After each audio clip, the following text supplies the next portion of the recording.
நிவின் வந்து சாரதா கிட்ட, அத்தை சாரிங்க அத்தை, எங்க அம்மா பண்ண தப்புக்கு நான் மன்னிப்பு கேட்டுக்கிறேன். நீங்க எப்ப வேணாலும் யமுனாவை பார்க்க எங்க வீட்டுக்கு வாங்க. ச்சே, அதெல்லாம் ஒண்ணுமில்ல தம்பி, உங்க அம்மா பேசினதுக்கெல்லாம் எனக்கு கோவம் இல்ல. யமுனாவை அப்படி பேசிட்டாங்கன்னு தான் எனக்கு கோவம். என்னதான் இருந்தாலும் நான் பெத்த பொண்ணு இல்லையா, அவ மேல இப்படி பேசினா எனக்கு கோவம் வரதானே செய்யும். நிவினும் வந்துட்டு அவங்க அம்மாவை பார்த்துட்டு, அம்மா எதுக்காகம்மா இப்படி பேசுனீங்க, அதுவும் அவங்க அம்மா வந்திருக்காங்கல்ல, உங்களுக்கு பிடிக்கலன்னா நீங்க பேசாம இருக்க வேண்டியதானே. இங்க பாருடா, நீ ஃபர்ஸ்ட் என்கிட்ட பேசாத. அவங்களுக்கு முன்னாடி நீ என்னை வந்து திட்டுற, நான் என்ன பண்ணேன், அவங்க எங்க வீட்டுக்கு வராதீங்கன்னு தானே சொன்னேன். அதுக்கு மேல நான் வேற ஏதாவது சொன்னேன்னா? அம்மா, யமுனா இங்க இருக்கிறதுனால கண்டிப்பா அவங்க அம்மா வந்து பேசதானமா வருவாங்க. ஏமா இப்படி பேசுறீங்க? நான் வந்து உன் கல்யாணம் எப்படி எல்லாம் பண்ணணும் அப்படின்னு சொல்லிட்டு எவ்வளவு ஆசையா இருந்தேன்னு தெரியுமா? ஆனா இப்படி நடந்து போச்சு. இதுக்கு மேல நான் என்னதான் பண்றது, எல்லாமே போயிடுச்சு. சரிம்மா, எல்லாமே வந்து முடிஞ்சு போச்சு. இதுக்கு மேல பேசினா மட்டும் என்ன வரவா போகுது? இல்ல இல்ல, ஏமா டென்ஷன் ஆயிட்டு கத்திட்டு இருக்கீங்க?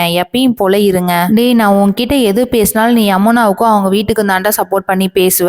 எனக்கு பயங்கர டென்ஷனா இருக்கு. எனக்கு கொஞ்ச நேரம் தனியா விடு ப்ளீஸ். நீ நிவின் கொஞ்சம் வெளியில போறியா? சரிம்மா, நீங்க கொஞ்ச நேரம் ரெஸ்ட் எடுங்க, நான் கொஞ்ச நேரம் கழிச்சு வரேன் சரியா அப்படின்னு சொல்லிட்டு வெளியில வந்துட்டு, அத்தை நான் எங்க அம்மா கிட்ட பேசிட்டேன், நீங்க எதுவும் கோவப்படாதீங்க அப்படின்னு சொல்றாங்க. தம்பி தம்பி, ஒரு நிமிஷம், யமுனாவை மட்டும் நீங்க நல்லா பாத்துக்கோங்க தம்பி. அவ வந்து படிப்பும் பாதியிலேயே விட்டுட்டா, உங்களை நம்பி மட்டும்தான் இருக்கிறா. அதனால நீங்க பாத்துக்கோங்க தம்பி. அத்தை நீங்க கவலைப்படாதீங்க, நான் யமுனாவை நல்லாவே பாத்துக்கிறேன். சாரதாவும் அங்க இருந்து கிளம்பிட்டு கங்காவோட கடைக்கு போறாங்க. அங்க காவேரியும் கங்காவும் பேசிட்டு இருக்காங்க. அந்த டைம்ல சாரதா அங்க போன உடனேவும் ரொம்பவே சேடா இருக்காங்க.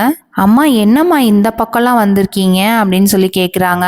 அதெல்லாம் ஒன்றுமில்ல, யமுனா வீட்டுக்கு போயிட்டு வந்தேன்னா அங்கே இந்த மாதிரிலாம் நடந்து போச்சுன்னு சொல்லிட்டு அழுகுறாங்க. கங்கா வந்துட்டு, அம்மா அழுவாதீங்கம்மா, எதுவாக இருந்தாலும் நாங்கள் பார்த்துக்குறோம், அதெல்லாம் யமுனா வந்து எப்படி ஃபேஸ் பண்ணுமோ அப்படி பண்ணிக்குவா, நீங்கள் ஃபஸ்ட்டு தைரியமாக இருங்க அப்படின்றாங்க. காவேரி வந்துட்டு, வீட்டுக்கு போகிறேங்க்கா, நேரம் ஆயிடுச்சு, தாத்தா எல்லாருமே வந்து என்னை தேடுவாங்க அப்படின்னு சொல்லிட்டு அங்கேருந்து கிளம்பிடுறாங்க. அங்கே போன உடனேவும் பின்னாடியே விஜயும் வீட்டுக்கு போயிடுறாங்க. அங்கே போனதுக்கப்புறம் எப்படி எப்படியாவது காவேரி கிட்ட பேசி சமாதானம் ஆகணும்னு சொல்லிட்டு காவேரி கிட்ட போவாங்க. ஆனா காவேரி வந்து எதுவுமே பேசவே மாட்டாங்க. என்ன காவேரி, நான் உன்கிட்ட வந்து பேசணும்னு சொல்லிட்டு கால் எல்லாம் பண்ணேன், ஆனா நீ ஒரு நாள் கூட எடுக்கவே இல்லை அப்படின்னு சொன்ன உடனே காவேரிக்கு பயங்கரமா ஷாக் ஆகுது. இவர் வந்து நம்மளுக்கு கால் பண்ணாரா, நம்ம போன் எல்லாம் எடுத்து பார்த்தோமே, ஆனா ஒரு மிஸ்டு கால் கூட வரலையே, ஒருவேளை இது யாருடைய வேலையா இருக்கும். இங்க பாரு காவேரி, நான் உன்கிட்ட தான் பேசுறேன், நீ ஏதோ ஒரு நினப்பிலேயே இருக்க அப்படின்னு சொன்ன உடனே என்ன சொல்லுங்க அப்படின்றாங்க.